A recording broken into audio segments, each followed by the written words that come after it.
There's a lot of people talking about the different types of breath work, but I feel that the downregulated types specifically are getting a bit overlooked, and people are referring to this upregulated Wim Hof style, holotropic type style when they think of breath work specifically. So just the fact that you could do these really peaceful, slow breathing exercises for 2 minutes at a time and get this amazing cascade of responses throughout the body was really exciting to me. And so I made sure that the team was aware of how amazing these downregulated practices were, and we really shifted the focus of even our platform to encourage more of this downregulated breathing.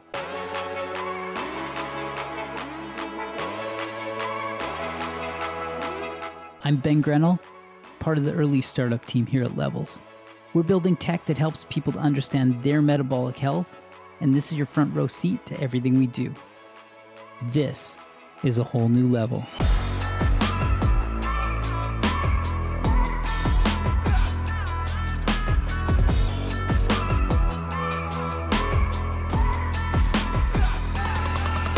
About 6 months ago, I found myself lying on the floor of my son's bedroom among scattered Lego sets and stuffed animals, holding my breath until it felt like I might pass out.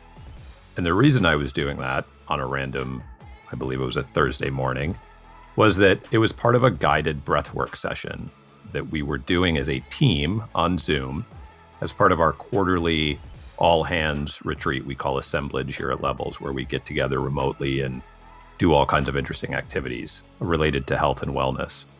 And that session, while being pretty intense, led to further conversation about what breathwork is and how it can affect the body. The session was led by a guy named Robbie Bent, who runs a platform called Inward Breathwork, along with his wife, Emily Hunter. And Emily is our guest on today's show because Emily, following that session and our subsequent conversations, wrote an article for us on the Levels blog called Breathing Exercises for Better Metabolic Health. And the idea was to look at how does this kind of breath work actually affect our physiological systems and in turn affect our glucose and insulin control. And it turns out there's actually some pretty good research around these connections, that the way that breathwork slows down our nervous system can actually have knock-on effects to all of the hormones and other systems that control glucose. So Emily wrote a really great piece for us a few months ago, digging into some of this research and also sharing some of the breathing techniques that are discussed in this research with some really good video walkthroughs of those exercises. And we asked her to come on the podcast today to talk through the article a little bit, talk to us more broadly about breath work, what we know about it, why it works, and how we can incorporate it into our lives. So here's my conversation with Emily.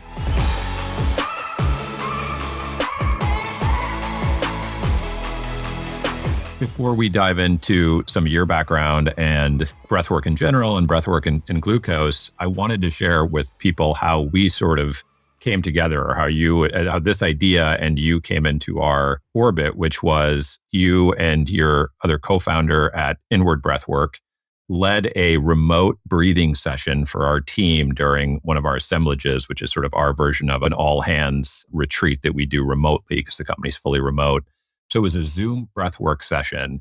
And I think the universal experience, I shouldn't say universal, but I think the broad experience across the team was that everybody was surprised at how effective and sort of immersive it was, just even doing it over Zoom. I don't know. I think people brought different degrees of experience with breathwork to it, but it was a pretty intense session. And I think everybody walked away with kind of a new respect for what breathwork can do and the sort of, depth that it can go into. So I'd love to hear about your background and what sort of brought you to that moment of connecting with us, and then what led, post that session to more discussions, and then the idea of, hey, there actually is some research between this and glucose. Maybe we write an article on it. So tell me a little bit about Inward and about your background and how you got there. Yeah, absolutely. Well, I'm so happy to hear that the experience was so positive, and my background in nutrition and dietetics, I've been following Levels for a long time. So I was really excited to get the chance to collaborate on something like this. In terms of breathwork, I think I was first introduced just through following the optimal health and longevity community. and really understanding that there's so many different practices that affect your health. Nutrition is this amazing piece. Of course, it's not everything that's involved. So whether that is saunas or ice baths or fasting or breathing exercises or community, having amazing social foundation, I think there's just so many different aspects to optimal health. And yeah, I began getting more involved in breath work. Actually, my husband, Robbie, he struggled with addiction for many years and actually had a really impactful experience with plant medicine. And when he came back from that experience, we were working as a team together to just try out many different options that could help to support him through this recovery pathway. And breath work was one of the practices that we found together. And so through that, just learning more about breath work, and then obviously through my background in nutrition, really diving into the science and what it does in the body was really interesting to me. So yeah, that's how everything got started. That's super interesting. I didn't realize that was how you and Robbie came together into breathwork. That sounds like a very powerful experience. How is that stuck with you? I assume that breathwork is still a very active part of your wellness routine. Yeah, it definitely is. And I think really learning about the different types of breath work. I mean, what we talked about in the article is mainly the downregulated piece of breath work. And what we led for the levels team was a little more upregulated. And then there's also these long, more transformational experiences that you can go through with the breath. So there's so many different elements. And yeah, finding actually Wim Hof and doing the ice baths and sauna and breathing, that was all just a piece that fit together for us. And all of them are still really core pieces in our routine together. I want to come back to those different kinds of breath work and unpack upregulated and downregulated a little bit. But just sort of rounding out your background, I noticed when I was looking at your LinkedIn, you have a master's in nutrition communication. What is that? Yeah, that's a great question. Basically, exactly this, which is really interesting how these different life experiences that you have always come back around in a different way. So the focus of the program, to become a dietitian, you do an undergrad in nutrition, and then you either have to do a practicum, I think it's the same in the US and Canada, or a master's degree to become a registered dietitian. And so I chose to do this master's degree, and the focus was research dissemination. So how to take these studies and disseminate them to the public, and also into nutrition policy and any different way that you can communicate nutrition and health research was mainly the focus of the degree. That's amazing. That is very much speaking my language. It explains why this article was so good. I know we were so happy when it came in of like, wow, this is a really good piece. It's like, well, you have a master's in doing this. Well, thank you so much. It's really great to put it to use.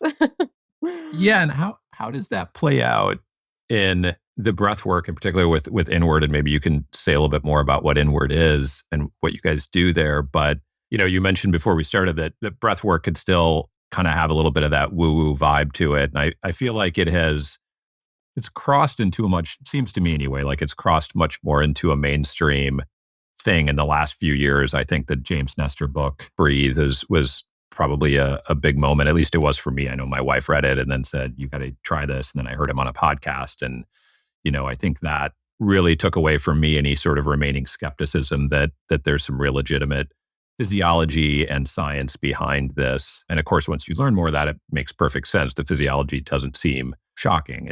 Of course, this sort of works, but I would imagine that in getting more people to try this out and people coming into your studio, that communication part of it is still really important. How do you talk about the value of breath work and what can be done and why it's not some sort of fringe thing that, you should sort of dismiss, but is in the same camp as things like nutrition in terms of helping to impact your health?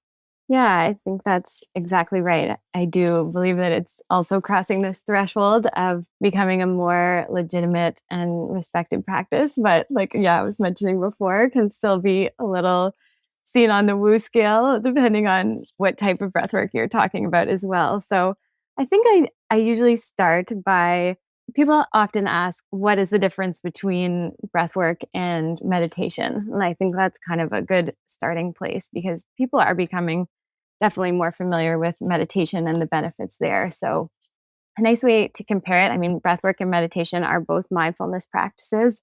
Meditation is more of a passive practice where you're observing your breath.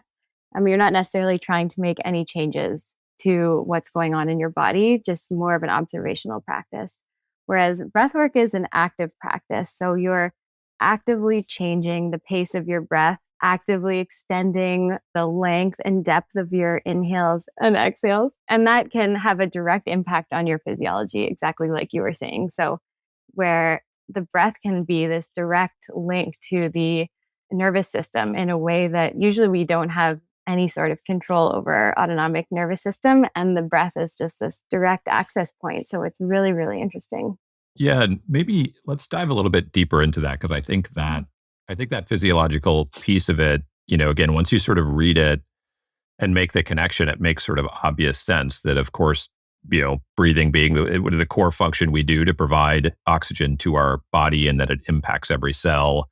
It reminds me a bit of the way we talk about metabolism or metabolic health, that because glucose affects literally every cell in your body, its effects can be very wide ranging, from immediate to long term. And I feel like breath work has a similarity in that it is almost so obviously crucial to our well-being that we can kind of overlook the fact that that we can control it, or that, modulating it in some way can have an impact on how we feel. So what's actually going on in just a sort of 101 kind of way with controlling your breath to control the amount of oxygen or carbon dioxide that's in your body, sort of beyond what your body is naturally doing in any given moment? What's that actually doing inside your body, inside your cells? Why does that have these sort of then knock-on effects? Yeah, I think to put it in simple terms, when you're taking these long, slow, deep breaths, deep diaphragmatic breaths, you are activating these nerve endings inside of your lungs and actually the vagus nerve as well, which people speak of. And that just simply sends signals to the body that tells us to relax. So yeah, a lot of people, exactly, we say, okay, the breath is the one autonomic response that we can control, and we understand that. But what exactly is that doing? And it's having so many different effects throughout the body. It's so simple and accessible, and it just tells our whole body to relax and that we're okay. So it's getting us out of this fight or flight state that we talk about, the sympathetic state, and it's telling us that we're safe, we're okay to relax, and that we're allowed to enter this deep state of rest and relaxation. And it's incredibly powerful. I mean, you can feel it right away when you take one long, slow breath. Your body is just telling itself that it's okay to relax. Yeah, I think another thing that brought it into the mainstream for me was having the breathing app on my watch, which the Apple Watch, and for the first whatever months I had it, I had turned that off. At some point, just on a whim, I turned it on. And then I ignored it for about 6 months when it would, ping me several times a day to breathe. And then finally I thought, all right, I'm just going to try this. Every time it pings me, no matter what I'm doing, even if I'm out, watching my kid play sports or something, I'll just stop and do the 5 breaths, inhale, exhale, and was amazed at how maybe not every time, but probably 80% of the time, I could really tell an actual effect from it. And the fact that it really doesn't take much to, as you said, you could feel it even with one breath was really shocking to me. But also felt like this incredible hack where I was like, oh, if I actually stick to doing this, 4 times a day or whenever it pings me, like that might actually help. So I'm wondering if you could talk a little bit more about these different kinds of breath work. What does downregulated and upregulated mean? What am I doing when I do this Apple Watch thing that it tells me to do of, I think it's like 5 seconds in and 5 seconds out or something like that? Yeah, absolutely. So the Apple Watch, exactly like you said, it's an amazing tool, and it reminds you to do this practice throughout the day. And, even some of these studies that we're referring to in the article, they were only referencing a session of 2 minutes. So it's extremely quick and powerful practice. Downregulated breathing, there's so many different kinds. It's really amazing how many different exact types there are of breath work. But when we speak of downregulated, we're usually just talking about exactly like what we have so far. So these really long inhales and extending the exhale. So extending the exhale is really the most important part. And it's funny, we were talking about doing the ice bath and sauna before, and where this really clicked for me was guiding people through the ice bath. Because when we first get in, it's really clear you're going through this sympathetic response and your immediate reaction is to tighten everything and have really short breaths. And as soon as you coach people to relax their breathing and extend that exhale, I usually coach people to extend it for 8, a count of 8, and you really see them drop into the experience and get relaxed. So the downregulated breathing is these really long exhales are the most important part. Now there's also upregulated breathing, which is a different type that you may have heard of, Wim Hof breathwork or any of these rapid paced breathing. And so they're actually giving the opposite response, which is, it's really interesting in the article. I was thinking about it before. Dietitians are always recommending balance and everything. And that's exactly what it is here. So in this article, we were talking about how slow breathing can reduce cortisol, and that is an amazing effect. But there is something called eustress. You don't always want to be in this relaxed mode. Our body naturally wants to undergo certain periods of relaxation and then also stress, and that's a healthy response. So sometimes if we do this upregulated breathing, we can switch on the sympathetic response, and that actually releases hormones such as norepinephrine in the body, which can have a positive effect as well in reducing inflammation and boosting mood, boosting mental clarity and focus, things like that. So that's kind of the other side of breathwork. And another type, which actually there is amazing research too, that mainly stems from holotropic breathing, are these long sessions that can almost mimic an altered state of consciousness, and where this is decreasing the default mode network and giving you this space from your day-to-day life to have really nice insights and to release emotions. And that's, getting more on the woo scale as we were talking about before, but it also has an amazing amount of research as well. So it's all really interesting. Yeah, I remember there's a passage in the James Pollan book about psychedelics where he undergoes, a session of that kind of breathing and talks about the effect being very similar to a psilocybin or an LSD kind of experience. And right, that what it's doing is calming that default mode network, which is sort of our, almost like a sort of ego center, right? It's sort of the thing that makes us us. And if we can shut that down, it opens things up a little bit. Exactly. Yeah, he spoke about it really eloquently. And even, in his book, like you were referring to before, there's also the element of just day-to-day breathing and how breathing through your nose versus your mouth can have amazing effects on our overall health. So yeah, it's really interesting. Yeah, I remember when you were talking about the downregulated breathing and the long exhales, the thing that I remember from literally laying on my son's bedroom floor doing the exercise when you guys were leading our company, I have a very visceral memory of sort of being on the carpet, and looking up at the ceiling. The thing that I remember being, I guess I would say hardest, really to the point of being uncomfortable and a little bit scary, was an exhale and then a holding the exhale to the point where it started to feel like a little suffocating, almost like your body really wanted to take in air, and it felt like we were fighting that urge. Am I remembering that correctly? And if so, what's the point of that, of like really holding that exhale for as long as you can before you give in to that urge to sort of replenish? Yeah, so there are a variety of different benefits of breath holds. You are actually activating this. I think in James Nestor's book, he speaks about this as well in terms of having more carbon dioxide and how that actually activates the fight or flight, but how if you get more comfortable with this feeling of the breath holds, you can reduce your anxiety overall and get more comfortable with reducing anxiety and this feeling of stress. Also, it's amazing to improve your blood's oxygen carrying capacity. So breath holds, a variety of different health benefits.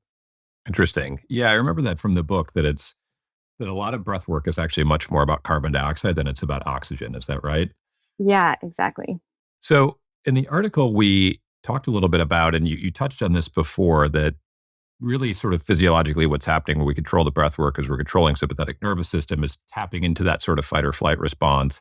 And it seems like cortisol is really the core hormone that we're affecting with the breath work. Is that right? Yeah. So in terms of metabolic health, cortisol seems to be the main hormone that we're affecting.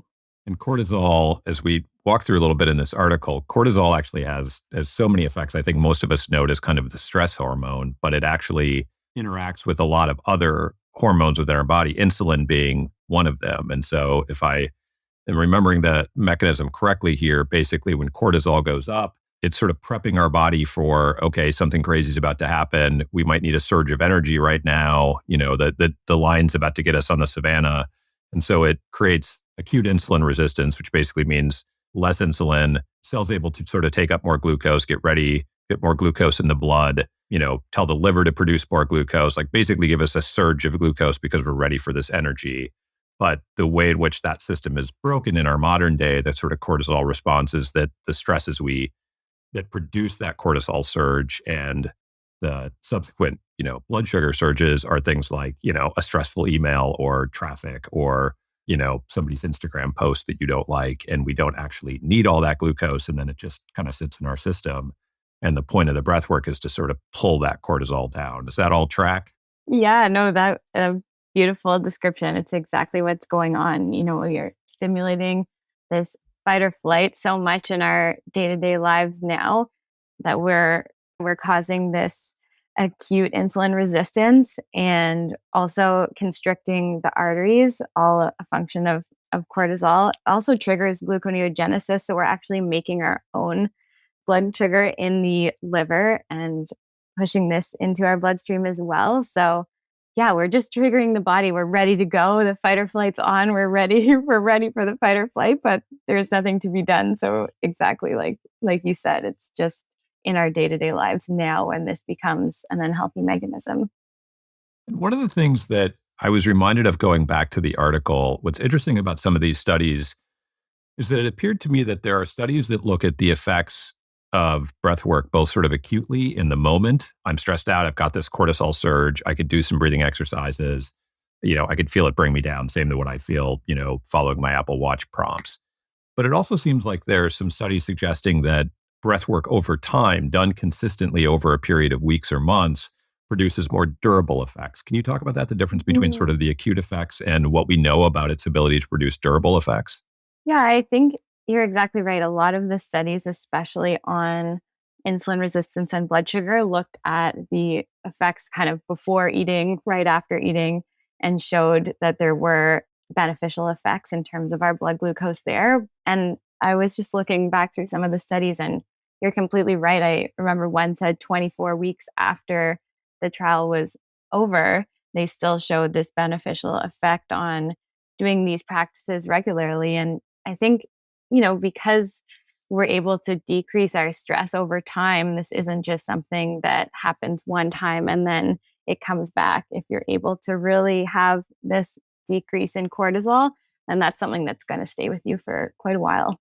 Yeah, I'm looking back at one of the studies we looked at here, which uses alternate nostril breathing, which I'm going to make you explain in a minute. It said, regular practice of slow breathing for 30 minutes each morning and evening for 3 months had a statistically significant effect on reducing sympathetic nervous system activity. So that's, that's not an insignificant amount of practice, 30 minutes morning and evening, but it's interesting that it had that kind of lasting effect over months. So what is alternate nostril breathing? Yeah, alternate nostril is actually something my mother's a psychotherapist, as an aside. And so this is a practice that I know she's been talking about for years, which is really interesting that it's coming back around in the research that I'm seeing here. Great for calming down the nervous system and that fight or flight response, for reducing stress and anxiety is, I think, something that she uses it for in her practice.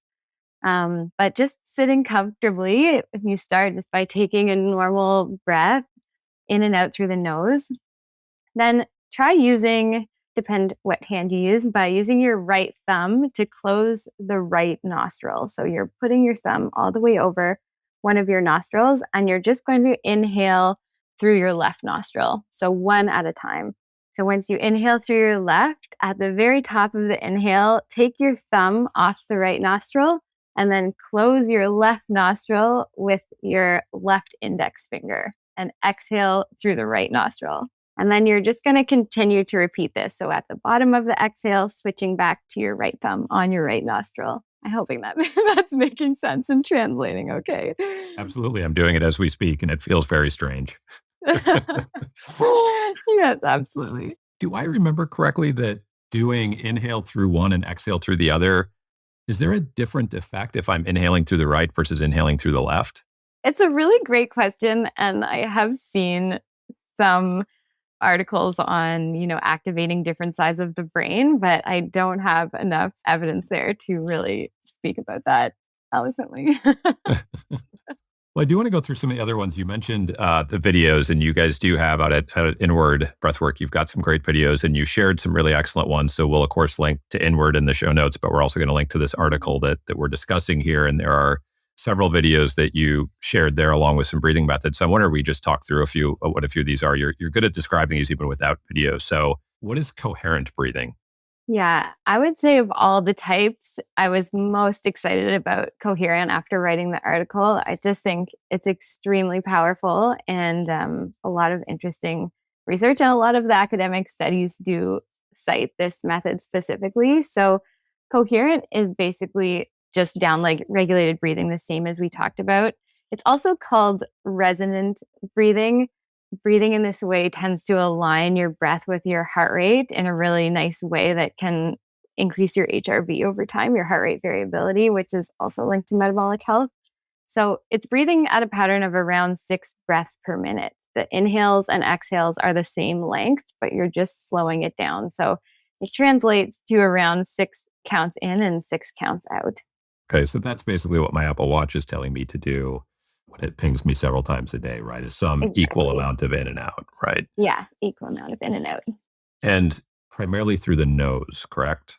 Yes, exactly. Okay. So these downregulated practices are all through the nose. The only time we're doing through the mouth is to activate the sympathetic nervous system when you're doing the upregulated breathing. So yeah, day to day and for any of the downregulated practices through the nose.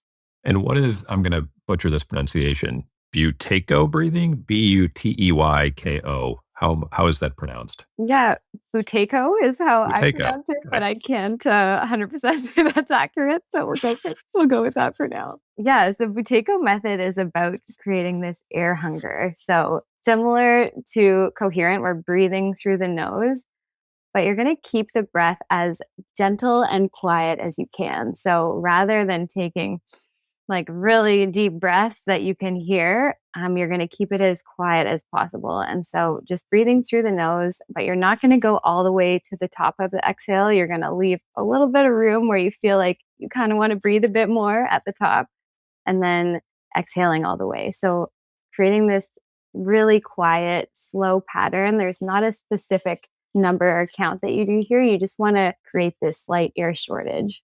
So yeah, you mentioned the resonant breathing was something that struck you when you were researching this article. So I was curious, knowing all you do about breathwork and with your background, what did you learn when you were writing this article? What surprised you?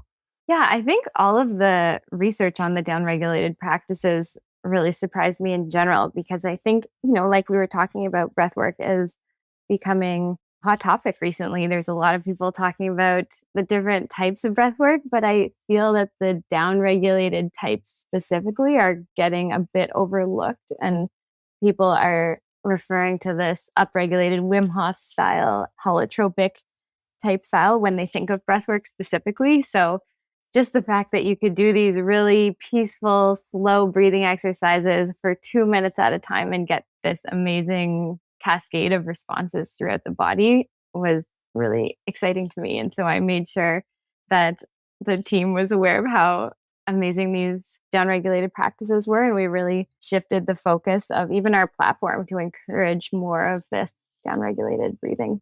Maybe talk a little bit more about the platform, about Inward and what you guys are up to there.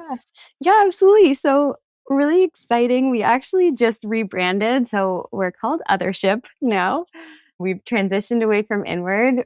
And yeah, it's really exciting. So our brand before COVID, we had this physical space. I was speaking about ice baths and saunas. And so that's what our physical space is about. And throughout the pandemic, I mean, it was a really challenging time to have a physical business, and we transitioned online to help continue to serve our community when, especially in Toronto, it was a pretty intense year of lockdowns here where we had to be closed. So we had been offering breathwork alongside the ice bath and sauna a little bit in the physical space. And every Sunday on Zoom, we would lead a class free for all our members to come. And it grew from 25 people to 50 to 100 to 200 people. And I'd always been experimenting and tinkering around with online businesses from my nutrition background and nutrition counseling online. And so I saw a nice opportunity when people were asking for the recordings to try to build out a little web platform and offer all the recordings online. And so I built that using Kajabi, the software, and which I'm a huge fan of, as people have come to know. It's a great way to easily start a little online business. And yeah, throughout that process, we grew our platform. We grew to have over 1,000 members, which was really exciting for us.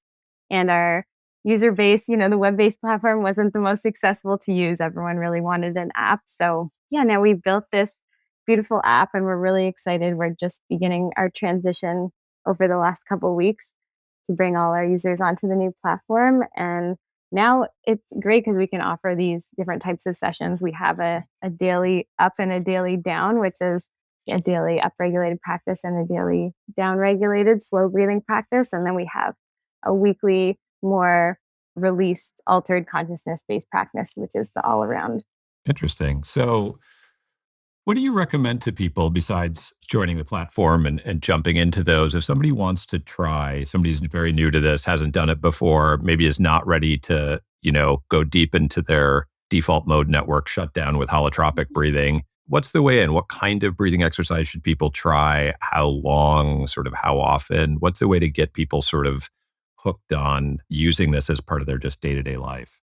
Absolutely. I mean, you don't need to do these super long practices to get the benefits out of breath work. I think when I was reviewing the article, just thinking, doing some self-reflection on which type of breathing do you think will benefit you? Because some practices like activating your sympathetic, if you're already stressed out all the time, if you're in this fight or flight mode, if you're drinking coffee and, go all the time, then maybe you want to start with one of these downregulated practices. Or if you're feeling, kind of blah, like you don't have a lot of stress, like you want to kind of increase your focus and enhance productivity, then maybe trying one of the upregulated practices. So I think practices like on your Apple Watch, exactly like you said, can be a great guide. There's lots of YouTube videos available. I think just having a guide that you can trust and just follow along with is one of the beautiful parts of breathwork that makes it so accessible.